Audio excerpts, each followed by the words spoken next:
저희가 기술 발표할 내용은 실내외 이동 로봇의 자율주행을 위한 위치인식 및 맵 작성 관련된 기술이고요. 저희 전기 및 전자공학부의 명영 교수님께서 주로 발명하신 내용이고요. 이런 순서대로다가 발표를 하도록 하겠습니다. 실제 이제 자율주행을 하려고 하면요, 기본적으로다가 내가 어디에 있는지를 이제 기본적으로 알아야지 자율주행 자체가 가능하게 됩니다. 그다음에 이제 그 주변에서 나타나는 여러 가지 장애물이라든가 교통환경 이런 것들을 갖다가 이제 디텍트해가지고 거기에 맞춰서 운행을 해야 되는데, 가장 기본적인 게 바로 내가 어디에 있는지를 아는 그런 기술인 건데요. 그거에 대해서 이제 말씀드릴 텐데, 기존의 기술 같은 경우에는 여기 나와 있는 것처럼 여러 가지 문제점들이 있습니다. 특히나 이제 GPS 기반 기술 같은 경우에는 GPS 신호가 지금 이 상황에도 잡히지가 않습니다. 실내에 들어가서는. 그래서 문제점들이 많이 있습니다. 그래서 대부분 다 이용하는 것들이 이제 그 3개 이상의 신호를 발사하는 그런 우선 신호들을 갖다가 디텍트를 해가지고 거기로부터 해가지고 삼각법 이렇게 해가지고 이제 위치 추정하는 그런 기술들이 있고요. 그다음에 이제 실내에서 사용하는 것들이 이제 또 하나가 이제 와이파이 기술을 이용하는 것들도 있는데, 실제 이제 와이파이 기술을 이용한 것 같은 경우에는 사실은 자율주행 자체에 이용하기에는 좀 무리가 있고요. 왜냐하면 이제 오차가 좀 많이 있습니다. 그래서 실제 한 오차가 수미터 이상 정도 되다 보니까 사람이 쓰기에는 이제 가능한데요. 이게 이제 로봇, 자율주행 자동차 이런 거에다가 쓰기에는 사고가 많이 납니다. 5m 이상 이제 에러가 난다는 얘기는 실제 이제 거리 차이가 많이 있기 때문에 그 5m 안에 2개, 3개가 있다라고 하면 충분히 이제 충돌할 수 있는 그런 문제점들이 있죠. 저희가 개발한 기술 자체는 평균 주행거리 오차가 예를 들어서 내가 특정한 노선으로다가 주행한다라고 하면 한 10cm 언더로다가 오차가 나오는 그런 기술이고요. 그렇게 복잡한 기술은 아닙니다. 기존에 나와 있었던 여러 가지 센서들을 갖다가 퓨전해가지고서 사용하는 기술이다라고 보시면 될 것 같고요. 이 자율주행 기술 같은 경우에는 여러 군데서 많이 연구를 많이 하셨습니다. 그러나 구글에서도 했고요. 여러 가지 이제 독일에 있는 학교라든가 미국 쪽에서도 많이 연구를 하셨었는데, 앞서 말씀드린 것처럼 한 10cm 언더 이렇게 나오는 기술들은 그렇게 흔치는 않습니다. 그 다음에 또 하나가 3D 라이다 이런 것들을 많이 사용하시는데요. 지금은 이제 많이 이제 저렴해졌다라고는 하지만 3D 라이다 자체가 좀 고가이다 보니까 3D 라이다 자체를 사용하다 보면 비용이 많이 들어가죠. 그래서 저희는 그런 3D 라이다를 쓰지는 않고요.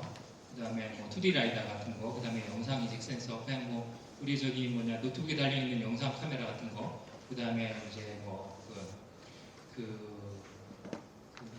지상의 센서라든가 이런 것들을 이용해 가서 퓨전해 가서 이제 위치 인식을 하고요. 그걸 이용해 가서 하게 됩니다. 특징은 잘 아실 테니까 넘어가도록 하고요. 이게 이제 실제 이제 실내에서 주행한 실시 예입니다. 그래서 보시면 아시겠지만, 주행을 하는데 앞에서 여러 가지 이제 장애물 이런 것들을 갖다가 일부러 이제 사람이 왔다 갔다 하기도 하고요. 그다음에 방금 보셨다시피 이제 화분의 위치를 임의로다가 이제 변경을 시키게 됩니다. 보통의 위치 인식 기술 같은 경우에는 그렇게 이제 뭔가 디텍트하고자 하는 그런 기준점들이 바뀌게 되면 에러들을 많이 발생시키게 되거든요. 저희는 그렇지 않고 그런 것들을 다 이제 해가지고서 주행하게 되는 그런 장점들이 있습니다.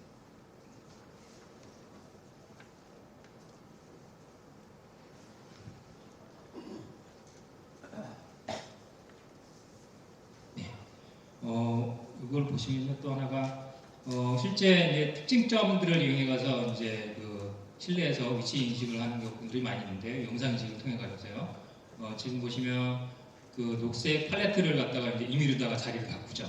그럴 경우에 기존 알고리즘이나 소프트웨어 같은 경우에는 똑같이 공간을 왜곡시켜서 인식할 수밖에 없습니다. 그래서 왼쪽 하단에 보시면 사각형 모양의 실내 공간을 갖다 위치 인식을 하는 것이 아니라 이렇게 이제 찌그러진 모양 형태로다가 인식을 하게 됩니다. 이렇게 되면 사실은 또 문제가 되죠. 그래서 실제 자율주행 자체가 이제 힘들게 되는데, 저희는 또 그런 것들을 갖다가 보완할 수 있는 그런 것입니다. 그래서 실제 저희가 이제 보완해 가서 나온 모양을 보시면 빨갛게 돼가서 실제 이제 정사각형 스퀘어 모양으로다가 실내를 인식하고 있다, 이렇게 보시면 될 것 같습니다. 참고하시면 될 것 같고요. 그다음에 또 하나의 특징이 뭐냐면 실제 이제 이 실내 공간에서도 지자기의 자기장이 이제 전파를 하게 되는데요. 자기장이 이제 형성이 되어 있는데 실제 자기장 자체가 우리가 생각하는 것처럼 이제 일정하게 있는 것들이 아니라 플럭츄에이션이 있습니다. 실내에서도. 그래서 어느 부분은 높고 어느 부분은 낮고 이런 부분들이 있는데 이런 지자기 센서를 이용해 가지고 또한 위치 인식을 하게 됩니다. 그래서 실제 이제 실내에서 GPS를 전혀 쓸 수 없다 보니까 여러 가지 이제 단점들이 있는데 뭐 이런 지자기 센서를 이용하게 되면 아주 쉽게 위치 인식을 할 수 있는 그런 장점들이 있고요. 휴대폰에 다 들어가 있습니다. 여러분들이 갖고 계신 휴대폰에 다 지자기 센서 다 들어가 있고요. 보통 지자기 센서가 뭐 한 10,000원 정도밖에 안 하거든요. 그런 것들을 이용해서 하게 됩니다. 위치 인식을 하게 됩니다. 예, 이거는 이제 거의 실시에 있고요. 시간이 없어서 뭐 간단하게 말씀을 좀 드리겠습니다. 실제 이거는 이제 보고 기술을 이용해 가지고서 실내에서 저희 이제 그 KA 빌딩이라고 해서 꽤 큰 빌딩 안에서 실제 시뮬레이션을 했던 결과들입니다. 그래서 보시면 시안 형태로다가 나온 것들이 이제 정확하게 위치 인식을 하고 있다는 것들을 알 수가 있습니다.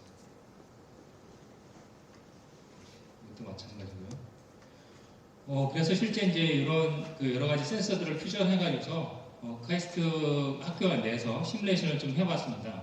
그래서 뭐 이게 이제 특히나 이제 경사로라든가 그다음에 장애물 이런 것들이 있을 경우에 자기 위치를 갖다가 인식하지 못하고 에러를 나타내는 경우들이 많이 있는데 지금 보시면 이렇게 실시간적으로다가 맵을 또 만들고요. 거기에 맞춰가서 실제 이제 주행을 하게 됩니다.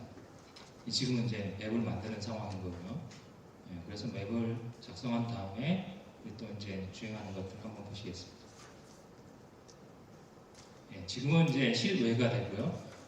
지금 나오는 것들은 이제 좌회전을 할 텐데 좌회전이 경사로가 있습니다. 경사로가 있으면 사실은 오토매틱 센서를 이용하는 경우에는 많은 에러들이 있습니다. 또 근데 이제 그런 것들 다 이제 바꾸할 수가 있고 지금 방금 보신 복도 같은 경우에는 특히나 또 특징점만 가지고서 위치 인식을 한다는 것들이 쉽지가 않습니다. 그래서 여러 가지 기술들을 갖다가 퓨전해가지고서 정확하게 위치 인식을 하는 거고요. 네, 주변에서 뭐 왔다 갔다 하면서 일부러 위치 인식에 대한 에러를 주기 위해서 여러 가지 노력들을 하는데 뭐 잘 알아서 가고 있습니다. 일부러 앞으로 나가시라는 거죠. 지금은 이제 실내에 있었던 거고요. 그 다음에 또 문을 이제 벗어나서 실외로다가 또 이동을 합니다. 그래서 실내, 실외 같이 연동해가서 이동을 한다, 할 수 있다. 예, 이렇게 보시면 될 것 같습니다. 네, 넘어가고요. 네, 그래서 이게 이제 시간 안 되죠. 네, 정확하게 이제 실내와 실외를 왔다 갔다 하면서 주행하는 것들도 가능하다 말씀드릴 수 있을 것 같고요. 그 다음에 이제 아까 말씀드린 것처럼 그 센서 하나만 가지는 단점들이 여러 가지가 있습니다. 오토매트리만 이용하는 경우에는 경사로라든가 그다음에 미끌림에 대한 에러들이 많이 발생이 되는데 그런 것들을 갖다가 이제 보완을 할 수가 있는 상황이고요. 그것만 쓰는 것들이 아니라 영상도 쓰고요. 그다음에 지자기 센서도 쓰고 그다음에 2D 라이다도 쓰고 경우에 따라서는 또 뭐 이렇게 중력 센서, 가속도 센서를 이용해 가서 같이 퓨전해 가서 신실을 하게 되면 에러율이 상당히 떨어지게 되고 실제 제가 지금 말씀드린 이런 센서들 같은 경우에는 그렇게 고가가 별로 없습니다. 그래서 실제 휴대폰에서도 이제 구현을 해서 라이센싱한 업체가 구현을 해가서 이걸 뭐 VR, AR 쪽에다가 활용한 적도 있었어요. 이거는 실제 이 기술을 이용해가서요, 그 교량을 갖다가 이제 측정한 건데요. 실제 이제 교량 밑에 들어가게 되면 이제 GPS 센서가 이제 신호가 잡히지가 않습니다. 그래서 위치 인식을 갖다가 잘 못하게 되는데요. 보시면 기술을 이용해 가서 위치 인식을 하고 맵을 만들고 이렇게 한 거고요.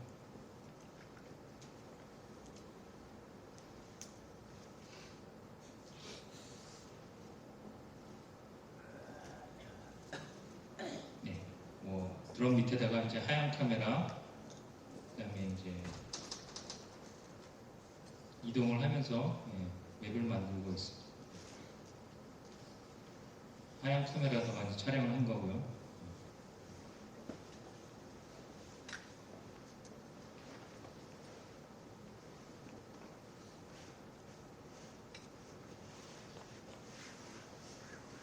그 뭐 뷰랑 밑에 여러 가지 이제 그 뭐 교각의 안전 진단 등을 위해서 이제 여러 가지 촬영들을 하게 되는데요. 실제 이제 사람이 들어가서 이제 뭐 이렇게 안전 검사라든가 이런 걸 하게 되면 쉽지 않다 보니까 위험 요소들도 많이 있고요. 그래서 사전에 이런 뭐 이렇게 촬영을 하고 여기가 좀 문제가 있다라고 싶으면 이제 거기를 이제 집중적으로 나와서 조사 진행을 할 수도 있을 것 같고요. 이렇게 해서 이렇게 이제 맵을 작성해서 만든 거고요.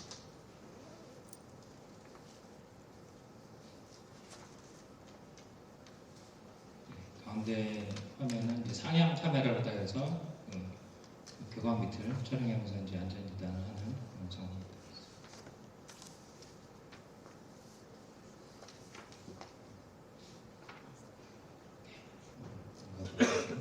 이렇게 해가지고서 저희가 이제 그 비교한 기술입니다. 그래서 뭐 좌측 우측 보시면 여러 가지 차이가 많이 있을 겁니다. 우측이 더 선명하게 물체를 인식하고 맵을 작성하고 있다는 걸 갖다가 확인하실 수가 있고요. 이렇게 이제 뭐 자율주행하거나 하는 것들이 이제 육상에 있는 로봇뿐만 아니라 그 날아다니는 드론 같은 경우에도 적용할 수 있다라고 보시면 될 것 같습니다. 이제 드론이 자율주행하게 되면 이런 교각 밑이나 이런 터널이나 이런 거 같은 경우에는 GPS 신호만 갖고서는 문제가 많이 있거든요. 그래서 이게 퓨전해가지고 쓰시면 좋을 것 같습니다. 네, 실제 이제 관련된 논문이고요. 특허도 많이 있습니다. 그래서 저희가 그 라이센싱도 많이 했었습니다. 그래서 주로 이제 라이센싱한 업체 같은 경우에 아주 대규모 공장에서 물류 이동 목에서에다가 적용하기 위해서 라이센싱을 하셨고요. 실제 이 기술 같은 경우에는 단순히 이제 기술 이전을 해드는 것들이 아니라 만약에 기술 이전을 원하신다라고 하면 거기에 맞춰서 약간의 최적화도 저희가 좀 진행을 해드리고 있고, 그 다음에 만약에 뭐 의사가 있으시다라고 하면 저희 기술 전수에 대한 오셔가지고 실제 이제 어떻게 코딩하고 어떻게 어저스먼트 하는지에 대한 것들도 교육을 시켜드리고 있고요. 그래서 충분히 기술 전수가 돼서 활용할 수 있게끔 이렇게 도와드리고 있습니다. 네, 연락을 주시면 될 것 같고요. 이상으로 발표를 마치도록 하겠습니다.